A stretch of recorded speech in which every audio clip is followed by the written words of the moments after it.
bien en santé. Pour mordre dans la vie à pleines dents. Des experts, des astuces, complices de votre vitalité. Isabelle Huot.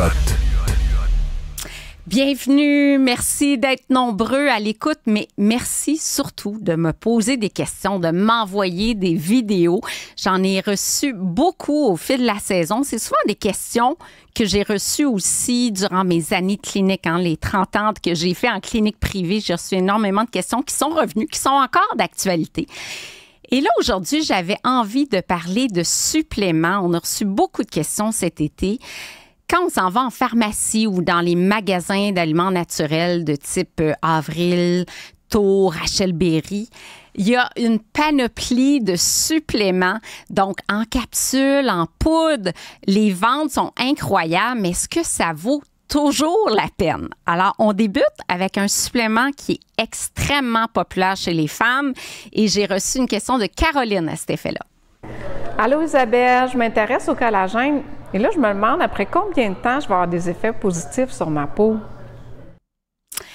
C'est drôle parce que je connais beaucoup de monde qui prennent du collagène. Quand j'ai fait mes études, il y a bien longtemps, mon bac, je disais, ouais, mais c'est une protéine très abondante dans l'organisme. Mais j'ai dit, quand on mange des protéines, on synthétise naturellement du collagène. Donc, est-ce qu'on a vraiment besoin de prendre un supplément de collagène? Et si on prend un supplément, comment on sait que ça s'en va directement où on veut? C'est-à-dire la peau, l'hydratation, l'élasticité, la structure de la peau. Donc, j'avais un petit doute là-dessus jusqu'au jour où je suis tombée sur une méta-analyse qui a été publiée en 2019. C'est quoi une méta-analyse? C'est-à-dire, on va regrouper plein d'études qui ont été faites sur le sujet. Souvent, c'est des études, tu as 30 sujets, 40 participants. En fait, tu te dis, bon, côté validité scientifique, 30, 40 personnes, c'est pas beaucoup. Mais quand tu regroupes tout le monde ensemble, là, ça commence à être intéressant comme résultat. Donc, une méta-analyse qui regroupe 19 études, qui totalise 1125 participants âgés de 20 à 70 ans. 95% sont des femmes. Là, ce qu'on a fait, c'est qu'on a donné un supplément de collagène. Là, la quantité variait selon les études. Il y en a qui avaient 2,5 grammes par jour, 3,5 grammes, jusqu'à 10 grammes par jour.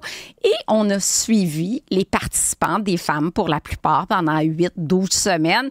Et on a regardé l'impact de la prise de collagène sur l'élasticité de la peau, sur la réduction des rides fines, notamment, sur l'hydratation de la peau. Bien, savez-vous quoi? On a remarqué des résultats significatifs par rapport au placebo. C'est-à-dire que les gens qui prenaient une poudre, pas de collagène, n'avaient pas de résultats sur la peau, même une détérioration de la peau, alors que les femmes et les participants qui prenaient le collagène, bien, on a remarqué une augmentation de l'hydratation de la peau de l'ordre d'à peu près 15 %. Une réduction des rides fines. Hey, on veut ça, hein? On est plusieurs à être un petit peu contre la chirurgie esthétique. Donc, en se tournant vers des méthodes plus naturelles comme le collagène, ben, ça peut être intéressant. Et donc, hydratation de la peau, réduction des rides, élasticité. En combien de temps, comme pose la question de Caroline, en combien de temps on voit des résultats? Dans les études, c'est après 60 jours, dans d'autres cas, 90 jours. Donc, ça prend 2 à 3 mois avant de voir les résultats. Donc, c'est important d'être conséquent. Souvent, il y a des gens qui commencent, je commence un supplément puis j'arrête au bout de 15 jours. Bien là, au bout de 15 jours, on ne verra pas les résultats. Il faut être persévérant et continuer. La même chose pour les gens qui prennent du collagène pour les articulations, parce que le collagène peut aider également pour les douleurs aux articulations, surtout le collagène de type 2, parce que, il y a plusieurs types de collagène. Les plus fréquents, 80% du collagène, c'est type 1, 2, 3. 1 et 3 va conférer les propriétés pour la peau et le collagène de type 2 pour les articulations. Donc, ça peut aider également si on a des douleurs, des raideurs aux articulations, mais 60 à 90 jours.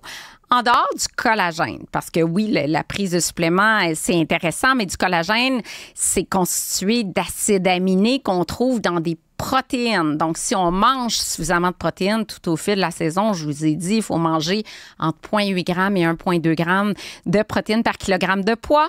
Donc, quand on rencontre ces besoins en protéines, qu'on fractionne l'apport protéique dans la journée, bien, on synthétise naturellement du collagène. C'est sûr qu'en vieillissant, on perd du collagène. Donc, dès l'âge de 40 ans, on va commencer à produire moins de collagène. Donc, à ce moment-là, d'avoir un apport suffisant en collagène dans les protéines animales et les protéines végétales, c'est tout indiqué. Et il y a des précurseurs également qui vont favoriser la synthèse de collagène. Vitamine C, un précurseur du collagène. Donc, la vitamine C, on trouve ça où? Les fraises, les poivrons, le kiwi, les agrumes, le brocoli, le chou. Ce sont des sources intéressantes de vitamine C. Vitamine C, précurseur du collagène naturel que le corps va synthétiser. Donc, faites provision de vitamine C. Moi, je suis toujours au moins un fruit riche en vitamine C dans la journée. Les tomates, en passant, apportent aussi beaucoup de vitamine C. Autre précurseur du collagène, le zinc et le cuivre. Donc, ce sont 2 minéraux. Le zinc, on va trouver ça notamment dans les légumineuses, dans les huîtres. Les légumineuses, on devrait en manger. On en a parlé souvent tout au fil de la saison avec le chroniqueur Éric Simard, expert en longévité, à quel point les légumineuses nous permettent de prolonger la vie et d'intégrer des légumineuses 3-4 fois par semaine. Ce serait indiqué également, source de zinc. Et quant au cuivre, les noix, les légumes verts, le soya, le chocolat noir, et j'adore le chocolat noir, en plus, c'est plein de polyphénols, donc des antioxydants. Donc, en ayant le cuivre, le zinc, la vitamine C, des sources de protéines animales et végétales, bien, on s'aide vraiment pour la production de collagène. Puis en parallèle de ça, pour avoir une peau bien hydratée, il faut boire suffisamment. Je rappelle que les femmes devraient boire 2,2 litres de liquide par jour, les hommes 3 litres. Liquide essentiellement de l'eau. Et comme ça, ben, on s'assure d'avoir une peau qui est bien hydratée. Puis je rappelle que trop d'alcool déshydrate et ça paraît sur la peau. Hein. Si vous prenez un petit verre de trop, 2 petits verres de trop, le lendemain, surtout en vieillissant, là, c'est vraiment comme une peau ratatinée. Donc, la peau, elle est beaucoup plus sèche, déshydratée, les traits tirés. Donc, quand on pense collagène, on veut une peau élastique. Si on veut une peau élastique, ben une belle peau, il faut s'hydrater et manger suffisamment de protéines. Deuxième question, rapidement aujourd'hui, avant de passer à mon invité, j'ai une question de la belle Florence qui est recherchiste ici au contenu. Sur les greens, ça aussi, on trouve ça beaucoup dans les boutiques d'aliments naturels. Et j'en ai en studio. Elle m'a donné le mien, Florence Lamoureux, ici à la recherche. Elle m'a donné le sien, pardon. Et là, je lis la liste d'ingrédients. 40 calories par mesure. J'ai toutes sortes d'affaires là-dedans, évidemment, des fruits et des légumes. J'ai ce que j'aime moins, c'est que j'ai des faux sucres. Alors, je lis ici, sucralose, stevia. Hey, c'est vraiment écrit petit en plus. Ça, beaucoup, les gens de mon âge qui lisent ça là, sans lunettes, c'est vraiment, vraiment difficile. Donc, des faux sucres, des édulcorants. Je reviens sur le message que j'ai longtemps répété. Les faux sucres, ça entretient le goût du sucre. Ça déjoue le cerveau qui s'attend à une livraison de sucre. Il n'y en a pas. Après ça, on peut avoir des rages pour des aliments qui apportent du vrai sucre. Et en plus, ça joue de façon défavorable sur le microbiote. J'aimerais mieux qu'il n'ait pas de faux sucre, mais est-ce que ça serait bon? Parce que l'industrie va souvent mettre soit du sucre ou des faux sucres parce qu'il faut que ça soit mangeable. Puis là, si on est juste dans des greens, des légumes verts, des fruits, peut-être que c'est pas assez bon au goût pour l'ajouter dans son quotidien, mais j'avoue que ça serait vraiment l'idéal.